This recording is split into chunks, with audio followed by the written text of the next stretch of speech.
Am I the a-hole for kicking out my girlfriend and her son after she invited her ex into our home? Throwaway account. Me, 35M, and my GF, Sarah, 35F, have been together for 4 years. She has a son, Nathan, 9M, with her ex Mark, 36M. Sarah has full custody of Nathan, with her ex having scheduled visitations one weekend of every month. Sarah and Nathan moved in with me a little over a year and a half ago, and in my perspective, it was a little rocky at first. I've always been pretty protective of my space, so making room for 2 other people was difficult for me. When Sarah moved in with me, we agreed that the visitations for Mark would be held in our apartment as long as I'm home. The main reason I wanted this is because I don't know Mark that well, and I don't want him wandering around our apartment without me there. When we proposed this idea to Mark, he was fine with it. Now moving on to the real issue. 3 weeks ago marked 4 months since Mark's last visit, so I had asked Sarah when he was planning on visiting Nathan. My GF replied by shrugging her shoulders and telling me she'd ask. She never followed up with it.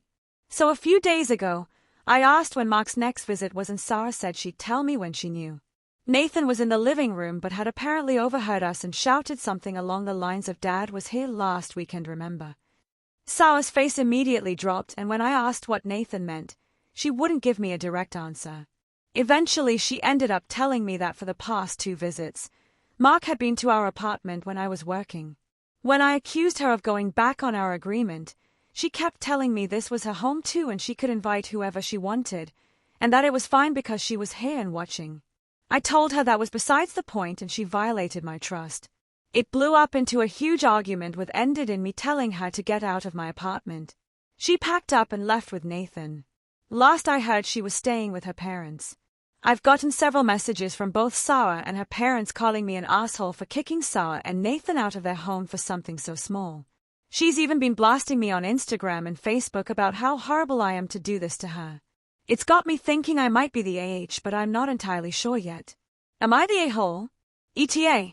I can see why it's important, but the court order was instructed because of Mark having a criminal record. I'm not sure what it's for, as Sarah has never directly told me, and I didn't want to push her to tell me. More info from the comments.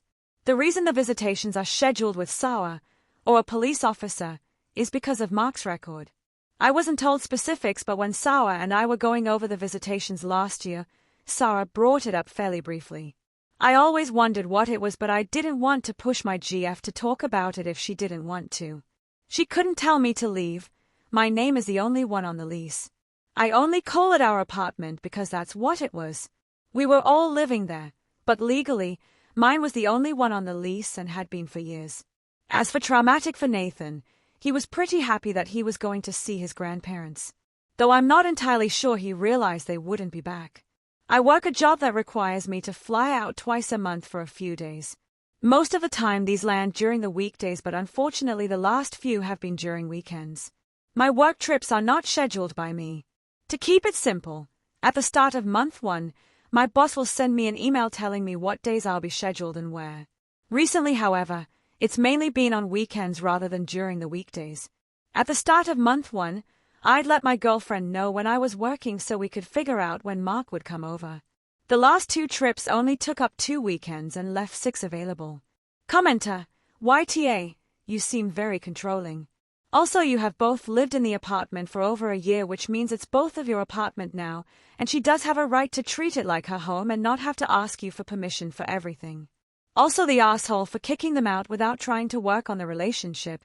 I know she broke you trust, but to so easily kick her and her son, which you clearly don't care about too much, seems very harsh. She's also the asshole because she should have spoken to you about wanting to change the original agreement, and it does seem weird that she was lying and hiding it so much, although since you are controlling and your reaction to it, maybe she was just scared.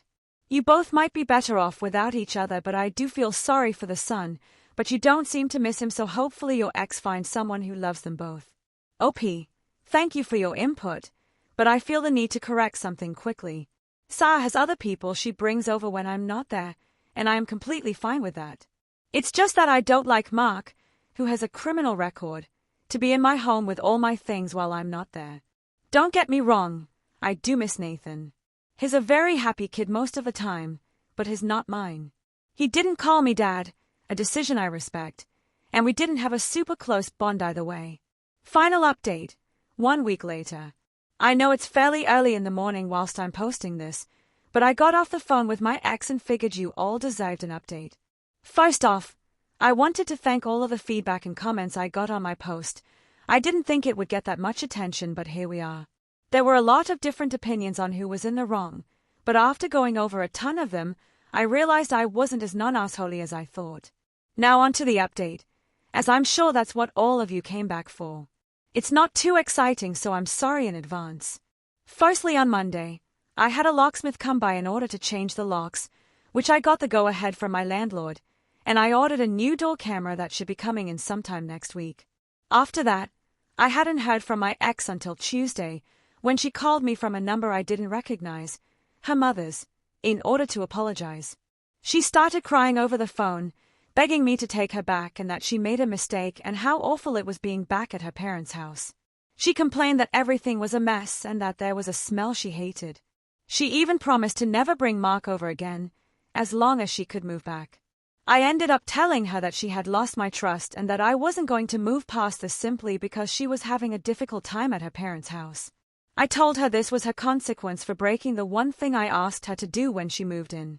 When she realized I wasn't budging, it's like a flip had been switched. She started screaming at me, using lots of colorful language I won't be repeating here. Among the list of swears, she told me I had no right kicking her out of her home, that I was criticizing her as a parent, that I was manipulative and ignorant, and that nobody would ever love me because not even she loved me. Before she hung up, she told me she'd get me evicted and take my apartment from me. I blocked the number after. I ended up emailing my landlord in order to see if there was any way she could get me evicted. I'm not sure if I mentioned it in my post, but I've been pretty good friends with his son for a while. He ended up calling me and laughing about the whole situation, telling me that legally she has no ground to stand on since her name was never on the lease. According to him, she was simply a live-in guest until her name was added. Thank goodness it never was. Which brings us to earlier this morning, where my ex woke me up to call me, this time from her father's number, and repeated most of the things I listed above. Apparently she had contacted my landlord and he had hung up on her. Thank you, David. By the end of it, I told her to stop contacting me and that we were over for good. I blocked her father's number as well. It's not the most exciting update, as I said earlier, but it's what happened. Some people in the comments suggested I talk to my landlord, which is what I ended up doing, so thank you to those people.